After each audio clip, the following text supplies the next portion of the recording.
la primera sesión el tema era ¿qué es orar? La segunda sesión, que fue la semana pasada, era en el corazón de la oración, orar dónde, cómo y cuándo. Hoy la tercera sesión es dificultades en la oración. O sea, todos oramos, queremos orar, pero no se puede negar que hay dificultades a veces. Encontramos dificultades para hacer una oración como Dios manda. Vamos a ver cuáles son esas dificultades. Aquellas personas si van a entrar, que entren, si no, que cierren para siempre.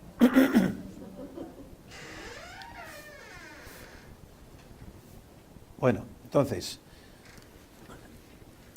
cierra la puerta. La oración es, ante todo, y sobre todo, lo repetimos, lo hemos dicho muchas veces, es un encuentro personal en el que Dios toma la iniciativa. Un encuentro personal en el cual Dios va por delante. Dios toma la iniciativa. Dios nos busca y nosotros salimos a su encuentro. Si Él viene hacia mí, yo quiero ir hacia Él. Y entonces en ese encuentro surge un diálogo. Y ese diálogo espiritual es lo que llamamos oración. Eso es la oración. Orar es también tomar conciencia de que Dios está ahí y de que se dirige a mí. Dios está ahí y te llama.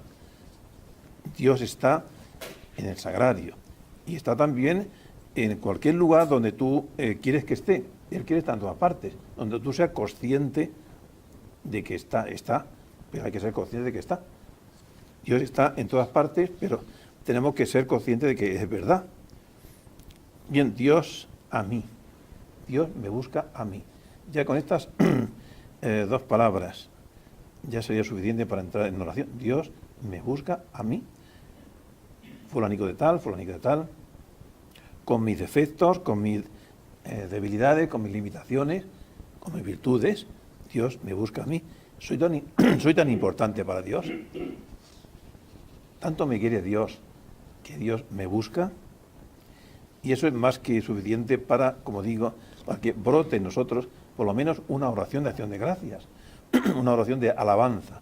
Dios me busca, Dios me quiere. Pero los que oran se encuentran con muchas dificultades, unas exteriores y otras interiores. Unas procedentes de la misma oración y otras del ambiente en que nos puede rodear. Es algo normal. O sea que es normal que encontremos esas dificultades. Hay personas que se encuentran con esa dificultad y se desaniman. Por eso vamos a hablar de cuáles son esas dificultades normales que podemos encontrar. En la vida humana hay progresos y hay retrocesos. Hay salud y hay enfermedad. Hay días que estamos muy felices, muy contentos, y otros días que estamos más tristes. Eso es normal. Entonces, en la oración pasa igual. Hay días que estamos muy altos y casi tocamos al Señor, y otros días que parece que ha desaparecido. Como digo, eso es lo propio del ser humano, que no, como depende de su cuerpo y de su psicología, no siempre está a la altura que Dios merece.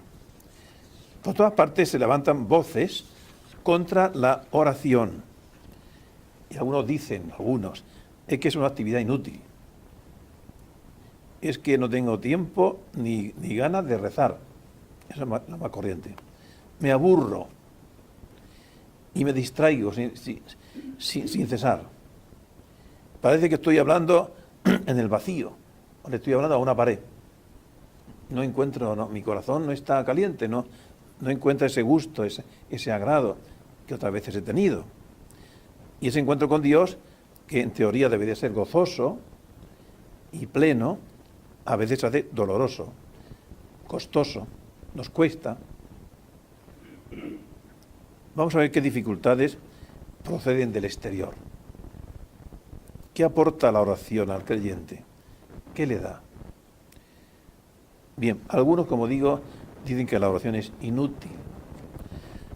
Decía Carlos Marx, fundador del marxismo y del comunismo, dice, hasta ahora los hombres quisieron comprender lo que es el mundo.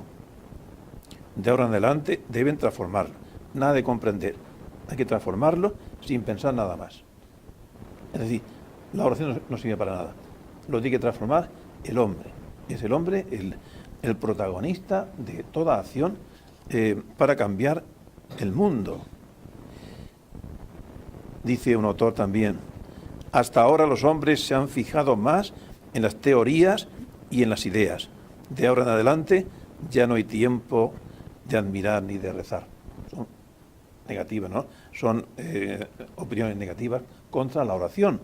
Hasta ahora muchos piensan en ideologías, en ideas, etc. Ahora no hay tiempo de rezar, ahora hay tiempo de actuar. Son dificultades que vienen de fuera.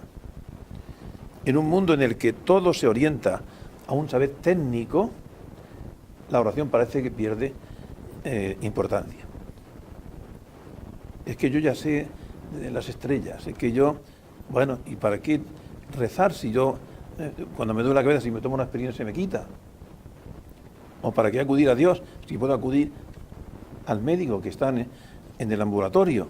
¿O para qué? En fin, entonces vamos como dejando a Dios en un rincón, pensando que tenemos los remedios y no nos damos cuenta que el que inventó esa aspirina y el que ilumina al médico y el otro es obra de Dios. Es Dios el que actúa continuamente a través de las personas y a través de la técnica. La técnica no es Dios. La técnica la ha inventado, luego la ha descubierto el ser humano, cuya inteligencia ha sido dada por Dios. O sea que no hay inconveniente. Algunos piensan que los que oran se han confundido de siglo. Estamos en el siglo XXI. No estamos en la Edad Media para rezar tanto y dirigir tantas oraciones pues sabidas y tanto a la Iglesia. Ahora ya no hace falta, porque tenemos otros medios. Bueno, pero la oración no puede ser medida solo con criterios de utilidad.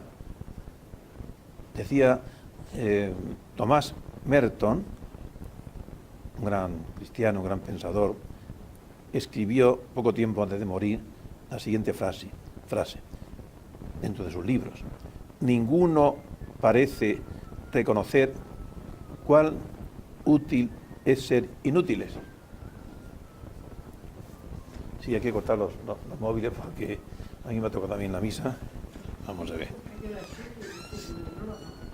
¿No sabías?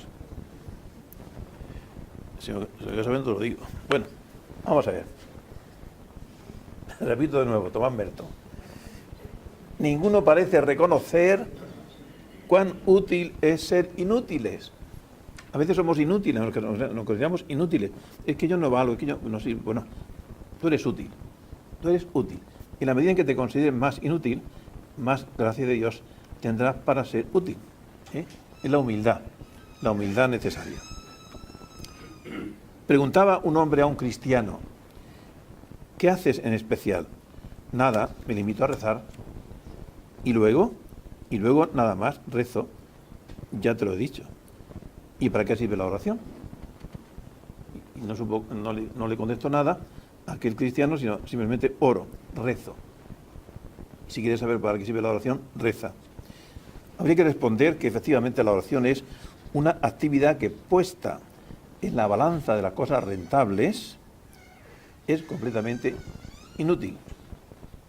Si la medimos con la medida del comercio y del tráfico de los negocios, es inútil porque no produce dinero, no me produce bienes de consumo.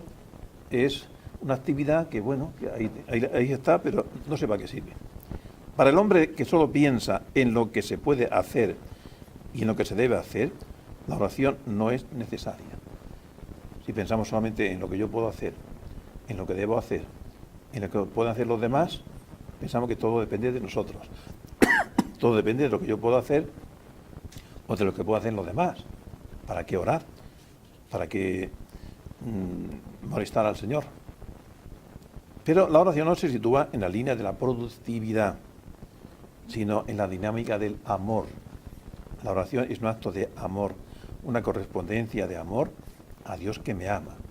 Entonces no se mide por la eficacia, digamos, comercial. No, tú vas a la oración, no vas a que te den, no vas a ganar materialmente hablando. Vas a devolver a Dios el amor que Él se merece. La oración está suscitada por la presencia de Dios en el hombre, de ese tú con mayúscula que le habla y que tú le respondes. Hay que convencerse, dice un escriturista famoso, hay que convencerse de que en la vida lo inútil es la cosa más importante. Dice este gran escriturista, tiene muchos libros. Entonces, hay que convencerse que a veces lo inútil es la cosa más importante. Lo que consideras inútil, esos minutos que dedicas a la oración, que para muchos es inútil, ¿y qué vas a hacer allí? ¿Y qué ganas con eso? Bueno, pues lo inútil se hace lo más importante, es lo más importante. Hoy la necesidad más urgente es la gratuidad. Como todo el mundo va con intereses y pasando recibo y cobrando, etcétera, lo gratuito pues se valora más. Se valora más. A veces no, pero bueno, lo gratuito tiene más valor, por lo menos tiene más valor. Aunque a veces pensemos que como es gratis, no, como es gratis no, es gratuito. Es decir, Dios te da eso a ti. Dale las gracias. Por lo menos, dale las gracias. No te va a pedir más, dale las gracias. Necesitamos, por tanto, un corazón agradecido. Una persona que ora es una persona agradecida, que va pues a Dios porque Dios le espera. Y Dios se merece nuestra atención, Dios se merece nuestra correspondencia, por lo menos por educación, como mínimo, pero siempre por amor. Los que oran han elegido la gratuidad, es decir, una actividad improductiva materialmente. Todos quieren hacer cosas útiles, ser útiles, y ellos han adoptado la inutilidad. Sí, pues mira, hay que decirle, mira, yo prefiero esto que tú dices que es inútil, pero que a mí me llena, y a Dios le agrada, y hace mucho bien, aunque no te enteres. Otros dicen, la oración es alienante. Recurrir a Dios para pedir ayuda es como querer escapar de la realidad. Vivir en un mundo de fantasía, de ilusiones. Pero la oración no engendra una huida del mundo, sino que nos mete más a fondo en el mundo, porque tenemos que redimir el mundo, hay que santificar el mundo. Y como somos débiles y limitados, necesitamos la oración para pedir ayuda al Señor. Ayúdame, Señor, para santificar mi familia, para santificar mi trabajo, para atender a este enfermo, para atender a esta persona mayor, etcétera. Pedir ayuda. Orar es abrir el corazón a un tú que se acerca. Y ese tú, claro, es Dios. A un tú que se acerca y le abre de par en par. ¿Recordáis las palabras famosas de Juan Pablo II? Abrir de par en par las puertas a Cristo. Eso es la oración. Abrir de par en par las puertas a Cristo. Y recordar siempre aquel pasaje del Apocalipsis. Mira que estoy a la puerta y llamo. Al que abre, yo entro en su casa, en su aposento, y me siento en su mesa, y comemos juntos. Pero si no la abrimos, dejamos al Señor en la puerta. Y es una falta de amor grandísimo. Hay gente que lo hace por ignorancia, pero nosotros que tenemos fe, todos los que estamos aquí, no podemos nunca dejar a Dios en la puerta. Aunque a veces parece que no lo oímos. Porque el amor y el perdón, la gracia y la vida sin fin, no es algo optativo para el hombre, algo que puede aceptar o puede rechazar, sino algo vital para él. La oración nos acerca a las fuentes de esa felicidad. ¿Queremos ser felices? Bueno, pues la oración me acerca a las fuentes. Y las fuentes es Dios. Recordar en la primera sesión cuando leíamos el pasaje de la mujer samaritana, que el Señor le ofrece el agua de la gracia. Si tú supieras quién es el que te pide de beber, tú le pedirías a Él y Él te daría agua viva. Fue una oración, un diálogo muy bonito en el cual el Señor toma la imagen del agua para hablarnos de la gracia. Tú le pedirías y Él te daría agua viva. Pues esto es la oración, ir a recoger el agua viva. Después os daré, Conchita, me trajo el otro día, ayer, lo que Santa Teresa de Jesús utiliza, la imagen que utiliza para hablar de los grados de oración, los 4 pasos de la oración, y de acabar con el agua. El alma es el huerto, un huerto que hay que regar. ¿Cómo se puede regar? Bueno, pues se puede regar sacando el agua del pozo, que cuesta, hay que sacarla a pulso, tal, bien, y echarla en los cubos, tal. Bueno, también se puede regar con una noria, van cogiendo los cangilones, cogen el agua, y es más cómodo y mejor. También se puede regar con un río, y el río pasa tras el agua al huerto, y hay agua en abundancia. Y último grado, que también se puede regar con la lluvia, que manda el Señor, y no hace falta trabajo ninguno, simplemente que caiga el agua y ya está. Bueno, eso explica muy bien, por tanto, los 4 grados de oración, desde que se empieza poco a poco, después se va mejorando, vamos adelantando, hasta que ya es el Señor completamente el que me da su gracia. Después daremos eso por escrito fotocopia, para que lo leáis despacio, ¿no? Bien. Bueno, otra pega que a veces ponemos es la falta de tiempo. Falta de tiempo. El trabajo, las preocupaciones se convierten a veces en una excusa. Es que no tengo tiempo. Es que resulta que voy tengo tantas cosas que hacer, no tengo tiempo para Dios. Y la realidad es que Dios no es lo más maravilloso y lo más fundamental de mi vida. Si no, buscaría tiempo. Buscamos tiempo para comer. Y buscamos tiempo para dormir. Y para lo que se haga falta, hay que ir al médico, hay que comprar, hay que ir al supermercado. Buscamos tiempo, que es necesario. Pero es la excusa que ponemos, es que no tengo tiempo. Muchas cosas le hacen la competencia a la oración. Pues muchas cosas. Pues es la tele, la revista, las compras, cualquier ocupación y trabajo se nos antoja más importante que la oración, como si el Señor no tuviera importancia. Todo lo demás por delante. Dios se queda para cuando nadie me exija algo. El que quiere y no puede es que aún no quiere del todo. El que quiere y no puede es que todavía no quiere del todo. Si tú quieres de verdad hacer oración, buscarás el momento oportuno, porque sabrás parar y sabrás hacer un paréntesis en tu vida, para decir, bueno, esto es para Dios, porque la eternidad va a ser para Dios. Y si yo quiero ahora preparar esa eternidad, tengo que sacar rato de eternidad, ratos de cielo, ratos de que venga su reino.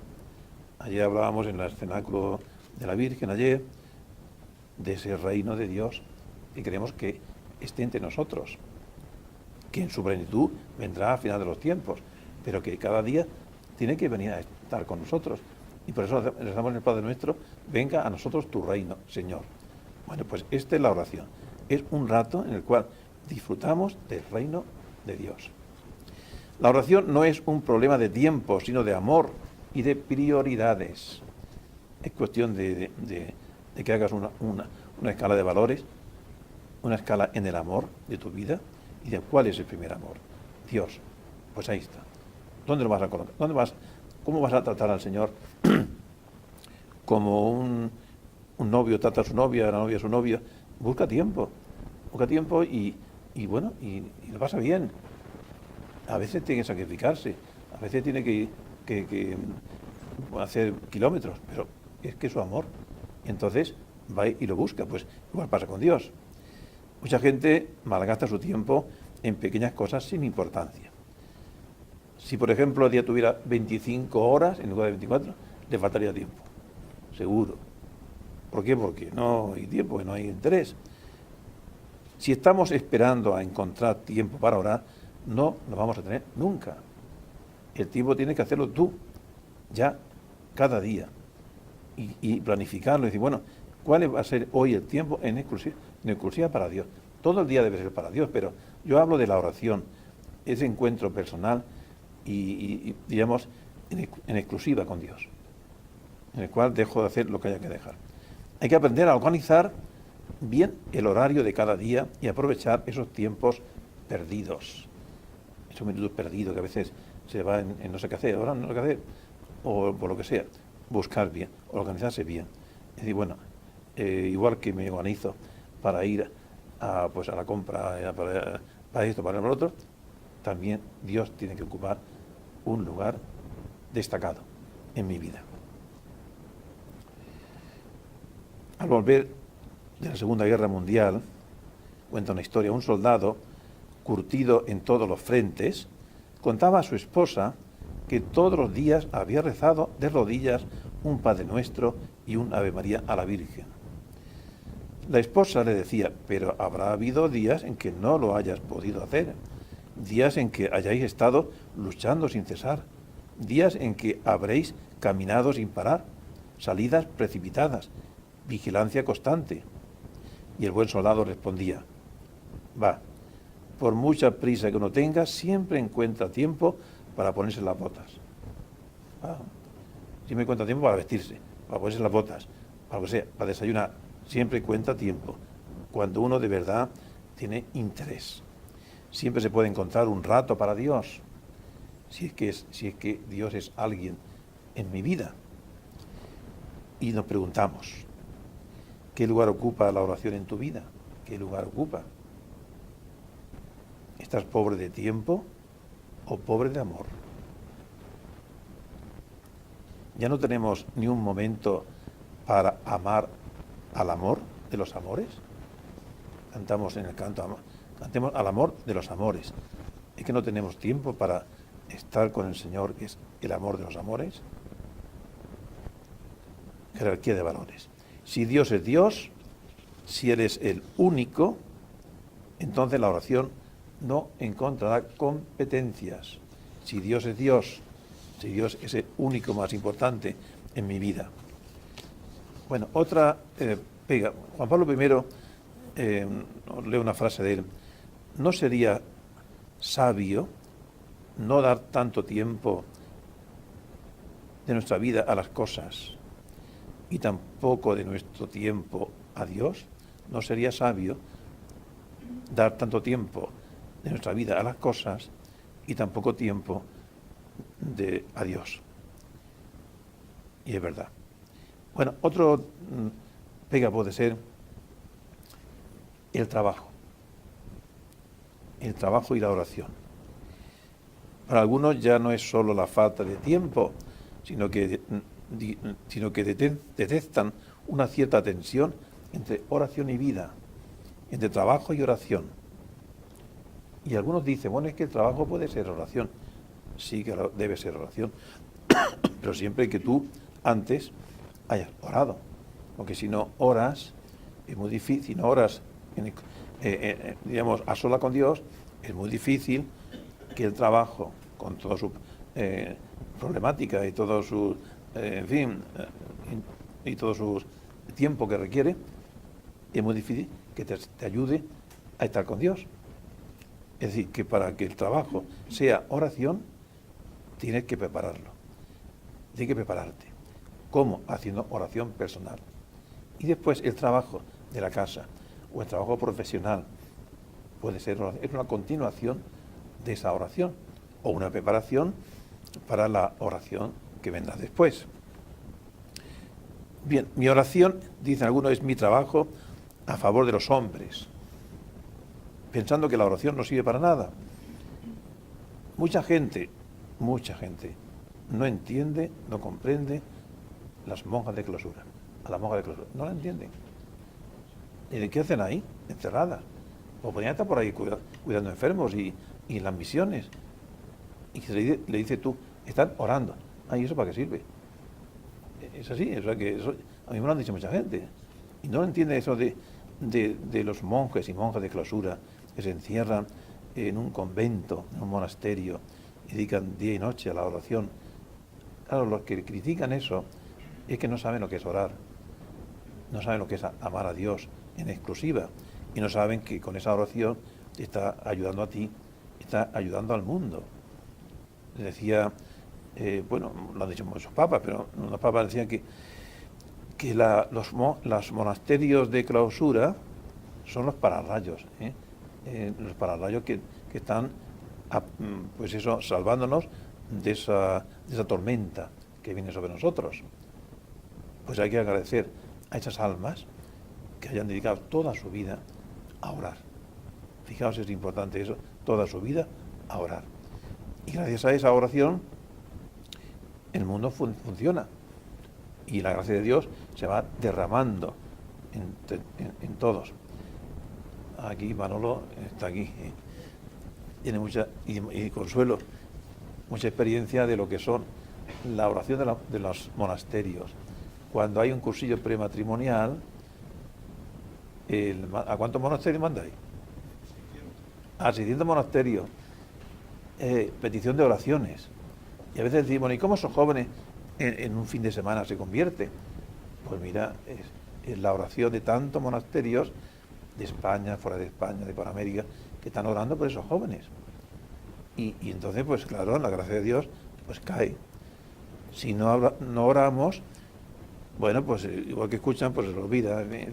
Y vemos que no habéis leído los testimonios, pero los testimonios que después los jóvenes escriben, después del cursillo, algunas veces mandaba alguno por WhatsApp, pues son impresionantes, ¿no? Es decir, la primera vez que oigo hablar de Dios, o hacía mucho tiempo que no sabía nada de Dios, o en fin, esto ha supuesto para mí una conversión. ¿Cómo se ha conseguido eso? No, ni con las charlas, ni con el ambiente, ni con nada, sino simplemente porque Dios se vale, gracias a la oración de tantas y tantas almas, se vale de los medios necesarios para llegar al corazón de esos jóvenes. Orar. Y cuando se pide oraciones hay que orar. Bueno, por eso el tiempo dedicado a la oración es insustituible, es innegociable. No se puede sustituir. Podrán hacerla más temprano, más tarde o a media mañana, pero es sustituible, es necesario. Es necesario. Con eso no se puede traficar. ¿Hace frío? No se puede traficar. Eso es lo que nunca puede faltar en la vida de una criatura que ha salido de las manos de Dios. Esa conexión continua, bueno, lo que estamos diciendo, esa conversación continua, ese acto de amor, esa unión tan perfecta de dos corazones, el tuyo y el de Dios. O se abandona la oración o se abandona el servicio a los hombres. Es decir, si se abandona la oración, al final terminamos sirviéndonos a nosotros mismos, pero no a los hombres, porque no estamos viendo en ellos hijos de Dios. Y entonces no estamos preparados para dar lo que necesitan, que es a Dios mismo. Los que acentúan la prioridad de la oración sobre el trabajo pueden correr el riesgo de caer en un espiritualismo. También hay que llevar cuidado. Tampoco se trata de dejar el trabajo que tengo que hacer necesariamente para dedicarme a rezar, porque me resulta más cómodo. No hay que caer en el espiritualismo. Pero tampoco podemos caer en el materialismo, que sería todo lo contrario. Abandonar toda la oración para dedicar todo el tiempo al trabajo. San Agustín decía, ora bien quien vive bien, y vive bien quien ora bien. Repito, San Agustín tiene frases muy bonitas. Ora bien quien vive bien, y vive bien quien ora bien. Pues eso es. O sea, la oración y la calidad de vida, hoy hablamos mucho de calidad de vida, no basta con ser más mayores o poder llegar a ser muy abuelos, ¿no? Sino hay que tener calidad de vida. Bueno, pues la calidad de vida cristiana nos viene por medio de la oración. El diálogo de amor con Dios lleva a un encuentro de amor con los hombres. Estar con Jesús es lo primero. Después viene todo lo demás. Por mucho que tengan que hacer, dice un personaje de la Iglesia, no es Santa Teresa, por mucho que tengan que hacer, no dejen de procurar tiempo para tener oración. Un ejemplo lo tenemos en la Madre Teresa de Calcuta. Fijaos si las religiosas de la Madre Teresa trabajan, y trabajan duro, pero tienen 2 horas de oración, y la Madre Teresa de Calcuta no se las, no quería que la dejaran nunca, porque si no, se veían abajo. Ese trabajo tan intenso que tienen con los más pobres, con los más necesitados, con los moribundos, si no es por la oración, no hay fuerza que pueda mantener eso. No puede ser. Por eso ella siempre le decía, y les dice, a través de sus sucesoras y de sus escritos, a sus monjas, no dejen la oración. Primero la oración, después os entregaréis de verdad y de lleno a servir a los hermanos. Pues esto es. Un cardenal de la Iglesia, obispo de Bolonia, tuvo el encuentro con los sacerdotes de su diócesis y en él habló de la necesidad de dedicar cada día media hora, por lo menos, a la oración personal. Durante el diálogo, un joven sacerdote le dijo: es evidente que desde el punto de vista teórico, su eminencia tiene razón, pero en la realidad cada día no es tan fácil. Y le fue diciendo y explicando el horario que tenía tan apretado. Clases, atención a la parroquia, reuniones por la noche con distintos grupos, etc. El cardenal de Bolonia le dijo: tienes razón, hijo mío, es cierto que no tienes tiempo para dedicar media hora a la oración. Tus ocupaciones te abruman de tal manera que no te queda tiempo para orar. Tú no puedes permitirte el lujo de orar durante media hora. Tú tienes que orar hora y media. Claro, si no, y que si no te quemas y toda esa actividad. Al final, ¿qué pasa? Si no te vas llenando, si no comes, no puedes dar. Al final, ¿qué es lo que das? Pues teorías y, en fin, palabras. Hay que dar de lo que llevas en el corazón. La oración es el alma de todo apostolado. Hay un libro que hace ya años que se escribió, se publicó, y el que lo compré en los años 70, el siglo pasado, y lo tengo como oro en paño, como una reliquia. Se llama El alma de todo apostolado. El alma de todo apostolado.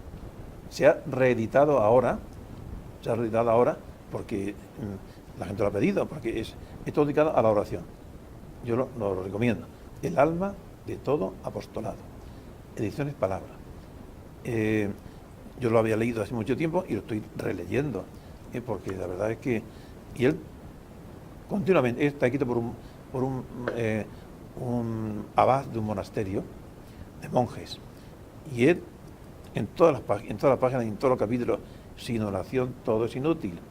El alma de todo apostolado es la oración. Y el que no ora no hace nada.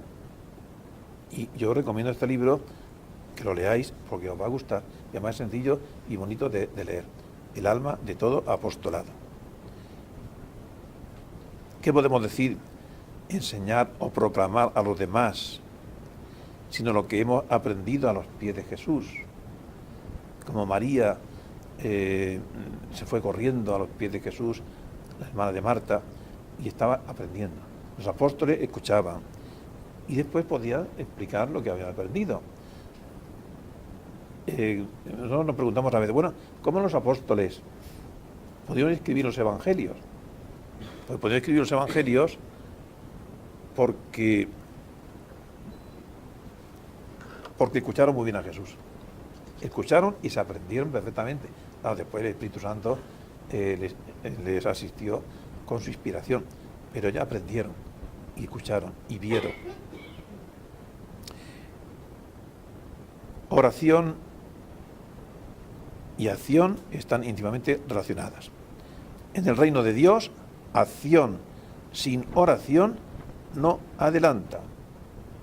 Jesús insistió mucho más en la necesidad de orar que en la necesidad de actuar, de tal manera que él tuvo 30 años en una vida, digamos, privada, familiar.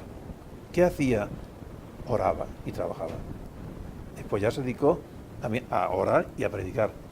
Pero 30 años en la vida oculta de Jesús es un tiempo que muchos no comprenden. ¿Y por qué no dedicó más tiempo?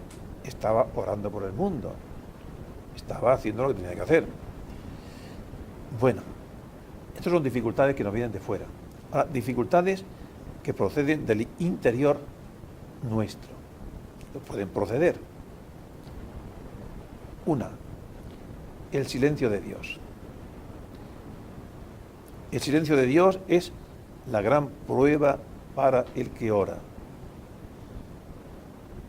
Y a veces algunos se preguntan, ¿hay alguien que me oiga? ¿Hay alguien que me escuche? ¿Llega a alguien mi súplica? ¿Quién recoge mi oración? ¿No será un monólogo? ¿No estaré yo hablando a un ser desconocido? El silencio de Dios desanima y desconcierta. ¿Por qué calla Dios? ¿Por qué calla Dios? Esta pregunta se la hicieron al Papa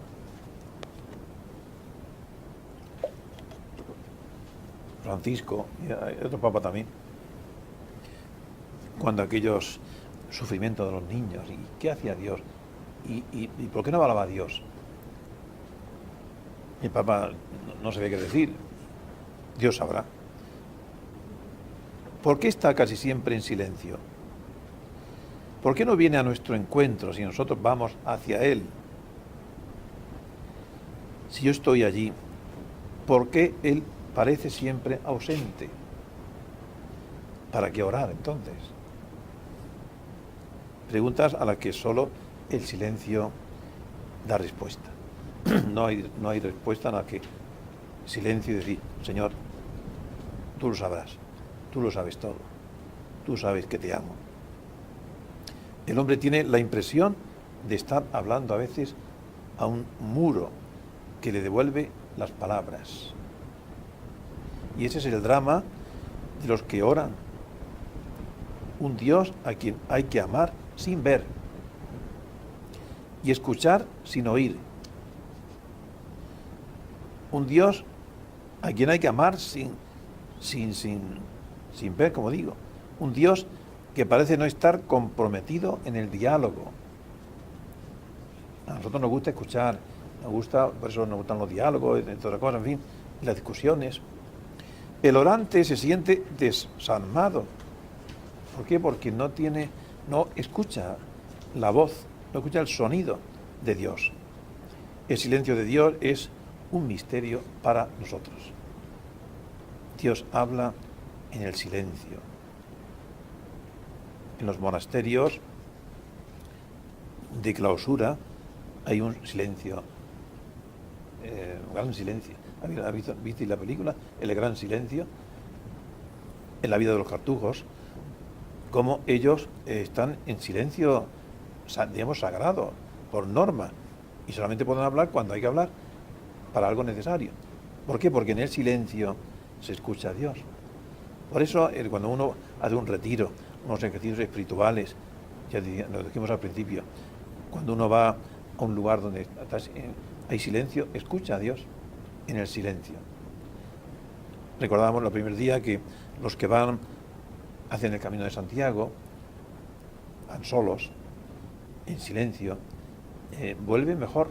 ¿Por qué? Porque en ese silencio han escuchado la voz de Dios. Dios les ha hablado en el silencio. Recuerdo en Abarán había, ya no está, estando yo allí, había una monja trapense. Fijaos si las trapenses aguardan silencio, pero ella quería más silencio. Y entonces, con el permiso de sus superiores, como era de Navarra, y aquí estaba don Javier, pues habló con don Javier a ver si aquí. Entonces se le buscó un sitio en Abarán, un sitio, una casa perdida, una casa perdida del campo, donde se hizo una capilla, y estaba sola, de día y de noche.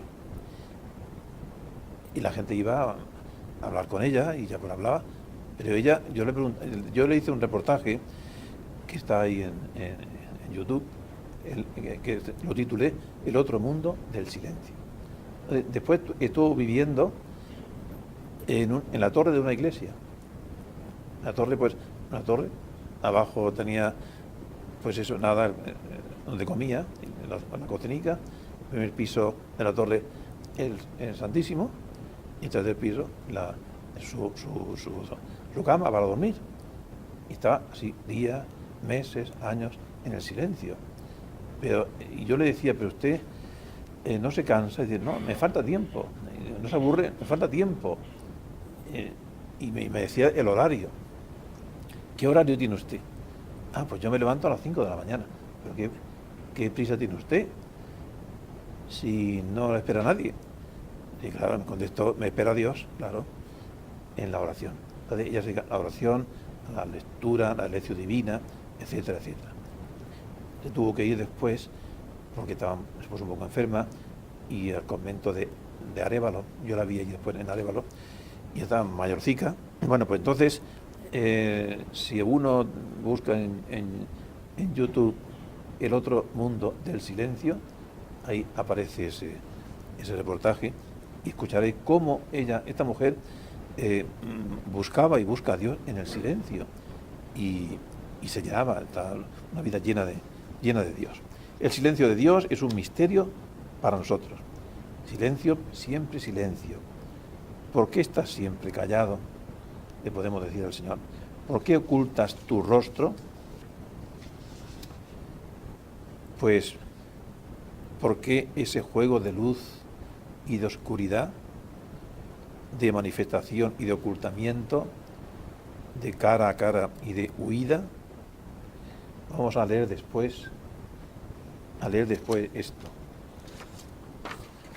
El canto de San Juan de la Cruz. ¿A dónde te escondiste? Cintia, ¿puedes tú leerlo ahora? Es un canto de San Juan de la Cruz, es un experto, un santo, un místico, y también experimentó el silencio de Dios.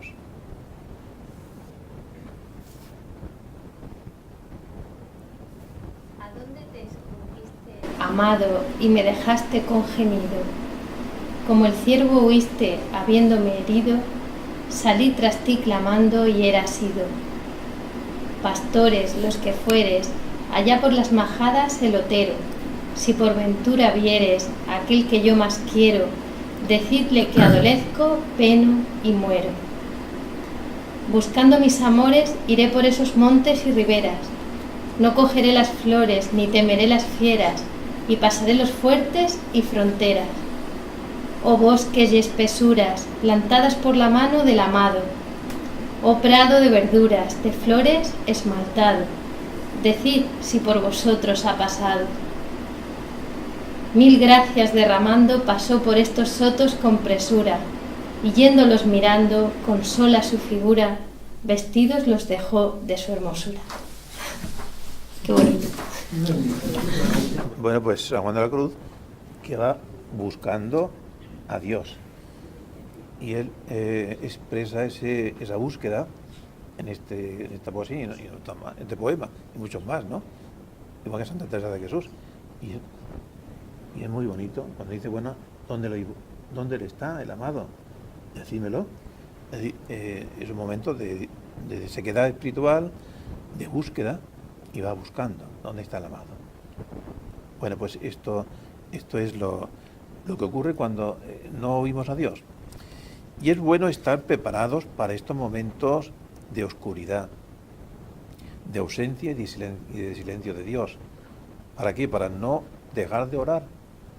Porque cuando venga esos momentos de silencio en el cual Dios me prueba mi constancia, prueba mi fe, no quiere que vaya a Él por sentimentalismo, porque gozo mucho con Él, porque disfruto mucho con Él, sino que me desprenda incluso de los gozos que me pueda producir esa relación. Esa es la purificación interna que Dios permite. ¿Para qué? Para que mi alma esté más purificada y vaya a Dios por ser Dios. No porque goce de Él, no porque disfrute de Él, sino porque Dios es Dios y nada más. Buscar a Dios como Dios. Y como digo, hay que estar preparado porque una persona que empieza a hacer oración al principio se siente muy a gusto, muy bien, le pasa muy bien, que bien, va a la adoración perpetua en la capilla de Murcia y que bien, pero hay momentos en que vas y no te dice nada y te aburres y puedes tener la tentación de decir, bueno, pues no vengo más. ¿A qué voy a ir si no me aburro, no me dice nada, no encuentro al Señor, me distraigo? Pues hay que ser constantes en los momentos de gozo y en los momentos de sequedad. Siempre constantes. Es lo que se llama el desierto espiritual, que hay que tener muy en cuenta. Es difícil conversar con alguien a quien no vemos con nuestros ojos y a quien nuestras manos no pueden tocar, es difícil. Es difícil, decía Santa Teresa de los Andes. Santa Teresa de los Andes era una carmelita que murió a los 20 años y es santa. Y dice, es difícil amar a un Dios sin caricias, decía ella, decía esa santa. Y es verdad, un Dios que no te puso la caricia de decir cuánto te quiero o qué bien que estás aquí conmigo, pues es difícil, pero así ese es el amor. Si Dios sigue lejos, inaccesible para nosotros, ¿para qué orar?, preguntan algunos. Y cuando hablamos del desierto en la oración, nos referimos a esos momentos de soledad en los que Dios parece que se ha retirado y llega enseguida la tentación. Fijaos, Jesús también pasó un desierto, en los 40 días del desierto, y mucho más duro lo pasó en el huerto de los olivos, cuando decís, Padre, si es posible, pasa de mí este cáliz, no se haga mi voluntad sino la tuya, Padre. Entonces, y mucho más todavía en la cruz, cuando dice, Padre, ¿por qué me has abandonado? Que muchos no lo entienden, como Padre abandona a su Hijo, al Hijo de Dios. Es el desierto espiritual, es el mayor sacrificio que puede pasar un alma, que no encuentra el consuelo de Dios, el consuelo en el dolor, el consuelo en los momentos difíciles. Y con ese dolor, Padre, ¿por qué me has abandonado?, nos está redimiendo los abandonos, los dolores de la gente, de los nuestros, etcétera. Y hay que comprenderlo así. O sea, la mayor cruz de Jesús, y mira que fue dura la cruz material, los maderos y la crucifixión, etcétera, y la flagelación. Pero la mayor cruz de Jesús fue la soledad. Todos se marcharon. Los apóstoles nos dejaron solos, solamente su madre y San Juan y algunas mujeres. Entonces, la soledad. Y después también, pues, la falta de eso de alguien que se enterneciera por lo que estaba haciendo. Por eso cuando aquella mujer va y le refresca un poco la cara con un paño, pues le deja grabado su imagen y lo agradece. ¿Por qué? Porque es un detalle que tuvo una mujer con él, refrescarle la cara porque la tenía ensangrentada. Bueno, pues el Señor pasó también por esas circunstancias, porque estaba redimiendo todas las circunstancias de nuestra vida. Los momentos de soledad, los momentos de abandono, cuando parece que todo se hunde, cuando parece que no valgo, que Dios me ha abandonado, que Dios me ha dejado, son momentos de desierto, de aridez, de sequedad. No siento nada, no sé nada, no veo nada, todo está oscuro, Dios está ausente, estoy perdiendo el tiempo, no vale la pena, abandono. Esto pasa a muchos, y muchos también en la vida religiosa, que se han entregado a Dios a través de la vida religiosa y después llega un momento de crisis que no ha sabido asimilar, no ha sabido orientar debidamente y abandona. Porque piensa, mi vida es un absurdo, estoy perdiendo el tiempo, ¿qué hago yo aquí? Entonces, por eso es muy importante la dirección espiritual, para que espiritualmente se nos diga en cada momento lo que debo hacer y te dé el consejo oportuno. El desierto es la prueba de fuego para todos los que oran. El desierto, el silencio de Dios, es la prueba de fuego para todo aquel que quiera llevar una vida de oración. Pero puede convertirse en una de las mayores gracias de Dios. Es el tiempo de la fidelidad, de la perseverancia, el tiempo del silencio, el tiempo de la espera, el tiempo de la maduración en la fe y en el amor. ¿Qué importa ver o no ver, sentir o no sentir, si sabemos que por la fe que Dios está conmigo? Muchos no conocen, no saben, tanto la Madre Teresa de Calcuta, las grandes obras que hizo, oración, tal y cual, pero no saben, muchos, que ella estuvo 30 y tantos años en desierto. Dios le retiró el consuelo en su oración. Está escrito, en todo eso está escrito, no se sabía, pero a través de las cartas que ella escribió en el diario, que no quiso que se publicaran, pero está publicado. Yo tengo el libro y habla de esa luz que deseaba ella y que no la veía. Y pensaba, bueno, es que Dios ya no le haga falta a Dios, ya no sirve para nada. Ella, oración todos los días, su oración, tiempo de oración, y así hasta el final. Ese fue su cruz y su sufrimiento, en no encontrar, diríamos, la recompensa espiritual aparente que podía tener de una vida entregada totalmente a los pobres, haber fundado una congregación tan importante, etcétera. Y sin embargo el Señor le hace sufrir, prefiere que sufra lo más importante, lo más grave, que no era atender a los enfermos, que no era estar con los moribundos, sino es no gozar de la presencia de Dios, de ese Dios al cual ella amaba.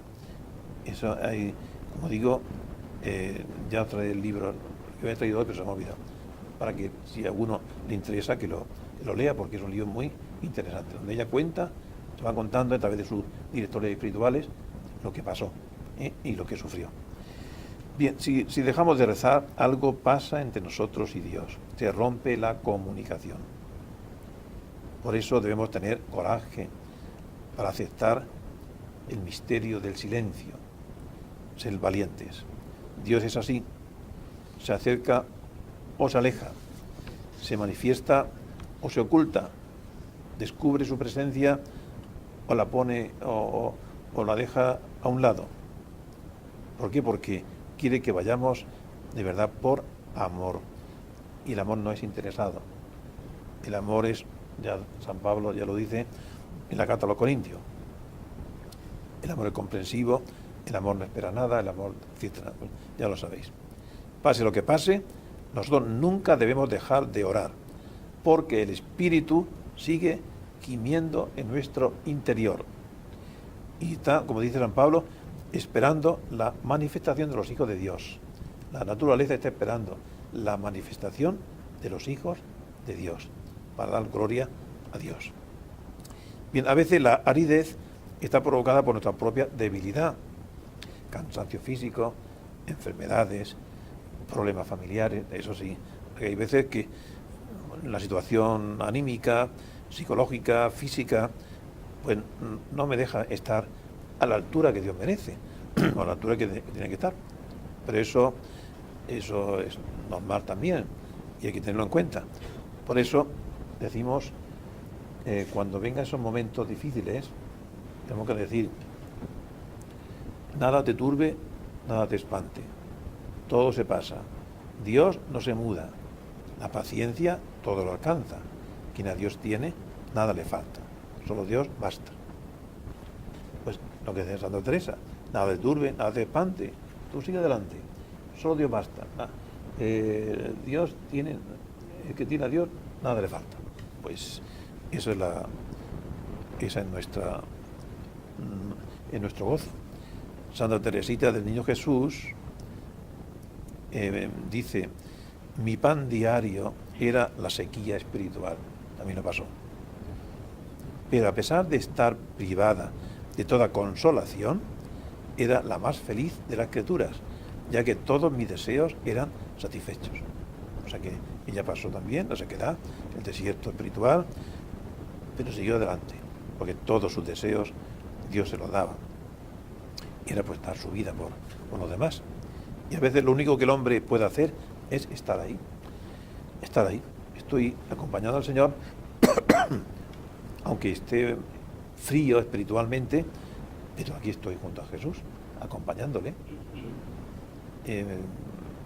Porque Dios se merece que le acompañemos, se merece nuestra presencia, y le ofrezco mi vida, el latido de mi corazón, le ofrezco mi respiración, le ofrezco todo mi cuerpo, todo mi ser, toda mi alma. Es preciso creer en el Dios de las largas noches, en el Dios de los días negros. Este Dios, en el rincón más oscuro, te toma de la mano y te dice, estoy aquí, dice un autor espiritual.